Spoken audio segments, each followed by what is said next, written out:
Hello there, ladies and gentlemen, friendos and friendettes. It is, of course, your friendly neighborhood Omega here, and today I'm going to be doing a review of A Wizard's Lizard, a recently released indie game produced and developed by Lost Decade Games and was released on June 15th of 2014.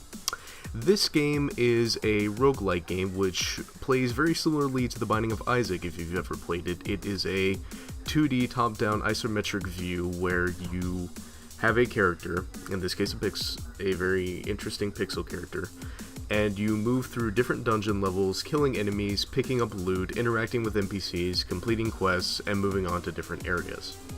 So, what can I say that's good about the game? Well, I can go ahead and start off with the art style. As you can see in the video in the background, the art style is actually much more pleasing to the eyes than was Binding of Isaac. Binding of Isaac was deliberately made to be grotesque, repugnant, repulsive, whatever kind of words you want to use to describe it. Horrid is another good one that comes to mind. But the art design behind A Wizard's Lizard is much more colorful, much more vibrant, much more varied, even though you're pretty much only seeing certain environments. It's much nicer to look at overall than is something like The Binding of Isaac or any game similar to that. What also piggybacks on this is the animation style, which I happen to like. It makes everything kind of cute. I mean, even those zombies, they look pretty cute. The whole way that the heads are structured, the way that the movement is structured, the way that portions of the body are proportioned, especially on the main character that you play, the little lizard that you happen to play. Raga is the first one that you start with. All of it seems very cutesy, but it all flows together pretty well. All the animations are pretty good. The problems that I will mention that I have with the animation is that it's not very varied. What I mean by that is, generally, all NPCs and enemies you will encounter, including yourself, move in a very predictable and generic style. Pretty much everything has the same sort of movement pattern in their animation. All flying things have the same basic movement style to their animation. The wings don't flap or anything like that, which could be seen as a problem if you really like a lot of varied animation. Personally, I don't find it that much of a problem because I've never been one to care that much about how animation looks. I've always been able to appreciate any kind of animation, no matter what is lacking or not lacking from it, so it might be something that you don't like, but it's not something that really bothers me. Another good point to mention, soundtrack. I'll let you listen to a little bit of this game's soundtrack real quick.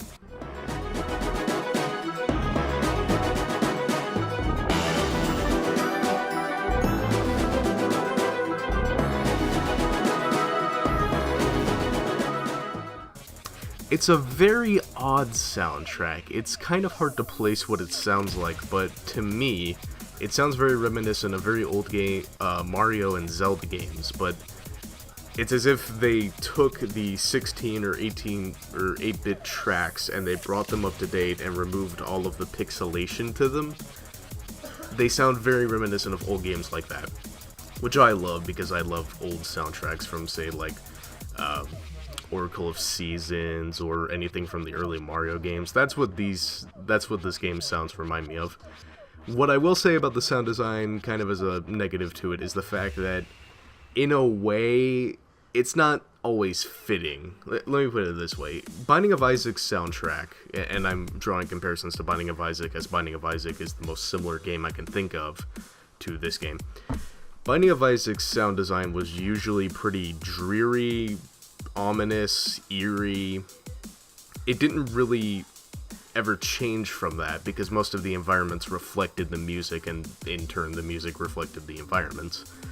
But in A Wizard's Lizard, most of this music is this general happy, old school, brought up to date music that you heard there before. Even environments like graveyards where you're slaughtering zombies and orc thingies throwing daggers at you and skulls and whatever else nonsense.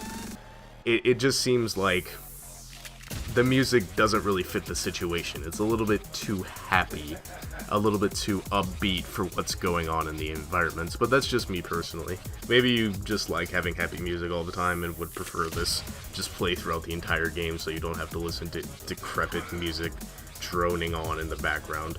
It's up to you. And as I mentioned before, this game is a roguelite. Now, one of the most important things to consider when looking at roguelites or roguelikes, this game could be considered either, is how compelling it is in terms of its replayability. And that is something that I have to say that A Wizard's Lizard is not at all lacking in. So, what happens is, when you die, you will be turned into a ghostly form of yourself, and if you die again, you will be teleported back to the first area, and you'll have to start the game over again. However, in the process of exploring the world, you'll find NPCs that will donate gold to you that you will be able to access upon returning to the town, and you'll be able to find schematics, which will then allow you to buy new items at the shop in town.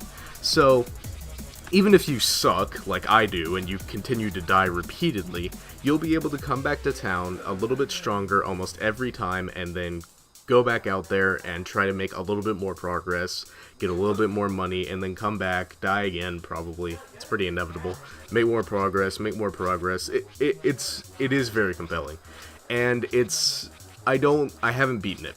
I'll say that much. I'm not good enough to have beaten it. It's difficult, and I've put at least 3 or 4 hours into it, and I'd say, I'm not anywhere close to being it at this point.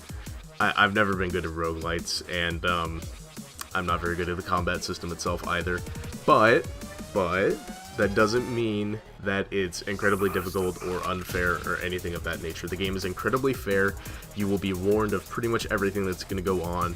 All of the NPCs or enemies that you encounter will, in a way, in the first bit that you encounter them, will show you what they do, how you can avoid it. There won't be any cheap things that you'll encounter aside from mimics, which they're chests that come out and attack you, and they're not fair, but it only happens very rarely, and you probably won't encounter one very early on. But if you do, you gonna have problems. You gonna have all kinds of problems you don't even want to know. So what's bad about the game? Well, there isn't that much aside from what I've already mentioned, which are minor gripes that I have. But one of the biggest problems I have to say I have with the game is the actual menu itself. I don't know if I can show this, but the menu doesn't work with the mouse. Much of this game doesn't work with the mouse aside from your aiming. You can move your mouse around to aim, and you can click in order to fire, or you can use the arrow keys because you use WASD to move.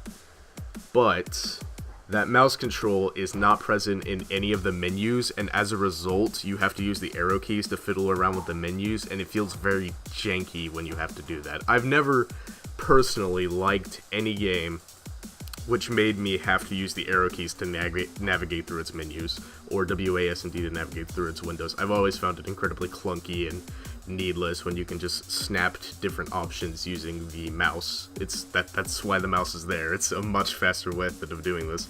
This is why we don't have analog sticks to gradually go back and forth, up and down across the entire screen, hoping that we hit gold and eventually get to the option we want to hit.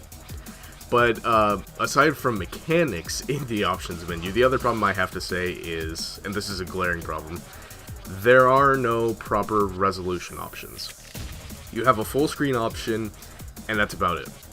The game, I think, runs in a 480 standard resolution. That's an assumption, just by eyeballing it. I'm not even completely certain of that, but I think it's about a 480 resolution.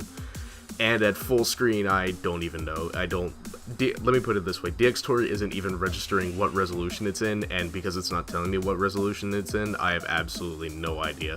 So,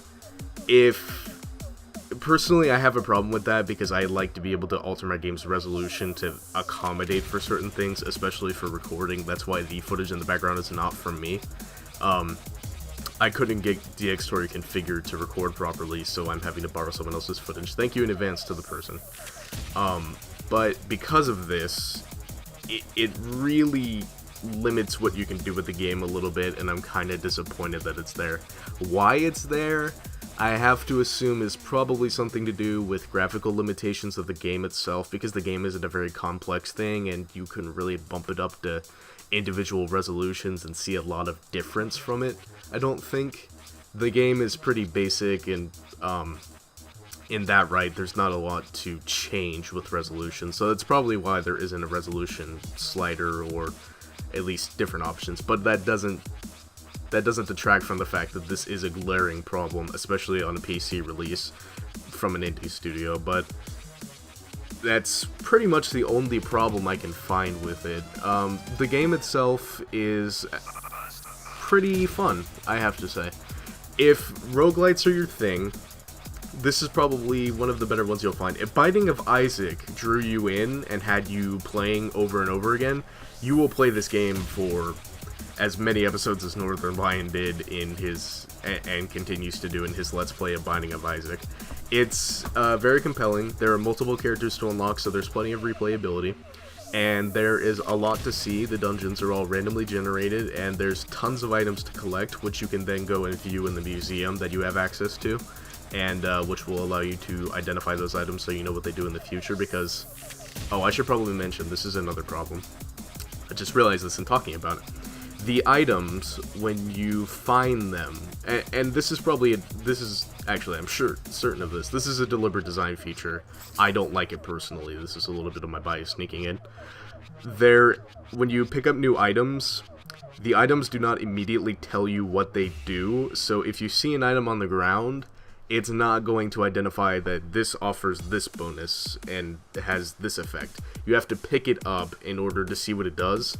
But not even that, you have to pick it up, and this is where the finicky menus come in again. You have to pick it up, pause the game, then you have to navigate to your inventory, which doesn't have a proper key binding on it, and you can't bind a key to it. Luckily there are rebindable keys, but you cannot bind your inventory to a key. You have to cycle over using the brackets of all keys, it's really weird, or left and right on the gamepad, and this game was obviously designed with a gamepad in mind. And then you have to scroll over, then you have to navigate over with the arrow keys to find the item that you want, and then you can look at it and see what it does. That's another problem I have. It's just disjoint, it's wonky, it doesn't need to be there, it slows things down, it slows down progression. It would be nicer if, like, when the item drops, it maybe gives you, like, a little bit of text at the base of it that says what this item does. Or if you wanted to circumvent that problem entirely, make the inventory more easily accessible, because it's not. It's a pain to have to try to access the inventory, and not something that I want to deal with.